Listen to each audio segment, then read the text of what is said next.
ఉద్దేశం అనేది ఉంటారు. ఇప్పుడు ప్రతి వ్యక్తి పాత్రికేయుడు అయిపోయినాడు. ఎవరికి దోచింది వాళ్ళు సెల్ ఫోన్లో రికార్డు చేసి అప్లోడ్ చేస్తూ ఉంటారు. ఒకసారి మనం చేసే వార్త చదివే వాళ్ళకంటే వాళ్ళు పెట్టే వీడియో చూసే వాళ్ళే ఎక్కువగా ఉంటారు, వ్యూయర్షిప్ ఎక్కువగా ఉంటుంది.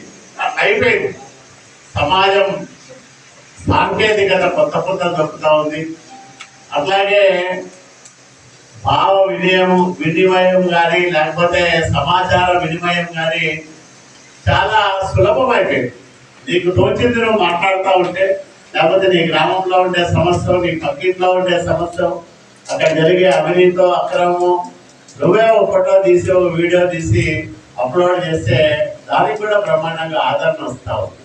కాబట్టి ప్రతి పౌరుడు పాత్రికేయుడైన ఈ తరుణంలో పాత్రికేయులు కొత్తగా విషయాలు చెప్పాలి. కొత్త విషయాలు చెప్పడానికి పెద్దగా ఉండదు, ఉన్నదాన్ని కొత్తగా చెప్పడమే, అంతే కదా. ఉన్న విషయాన్ని కొత్తగా చెప్పి అట్రాక్టివ్గా చెప్పగలిగితే పాఠకులు ఏదో బాగా చెప్తున్నారని చదువుతారు. అట్లా లేకుండా రొటీన్గా చెప్తే దాన్ని ఎవరు పెద్దగా పట్టించుకోరు. రీడబిలిటీ లేకపోతే ఆ పత్రిక కానీ ఆ ఛానల్ కానీ రోజు రోజుకు పాఠకుల సంఖ్య తగ్గుతుంది, వ్యూయర్స్ సంఖ్య తగ్గుతుంది.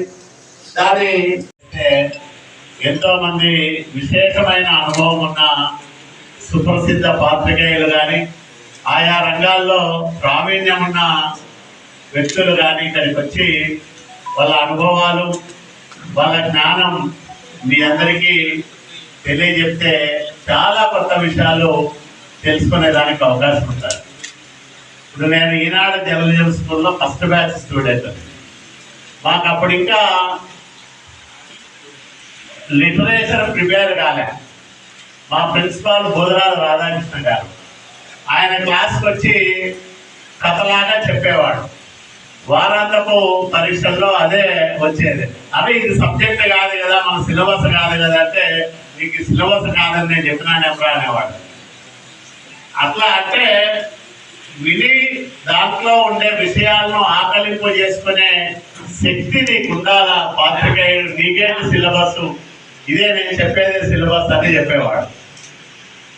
అట్లా రాయలేం కాబట్టి కొంచెం బాగా రాయగలిగే పరిజ్ఞానం కానీ అక్షర దోషాలు ఇట్లాంటివన్నీ లేకుండా రాయగలిగే నేర్పు ఇవన్నీ కూడా సంపాదించుకోగలిగినాను. ఆయన చాలా ఉద్దండుడు, పివి నరసింహారావు గారి సమకాలికుడు. అలాగే చంద్రశేఖర్ రెడ్డి గారు అనేది తెలుగుకి వచ్చేవారు. వీళ్ళందరూ కూడా ఆయా రంగాల్లో విశేషమైన అనుభవం ఉన్న వాళ్ళు. వాళ్ళతో అన్ని నెలల పాటు నేర్చుకోవడం వల్ల, వాళ్ళు చెప్పే విషయాలు నేర్చుకోవడం వల్ల తర్వాతి కాలంలో చాలా సందర్భాల్లో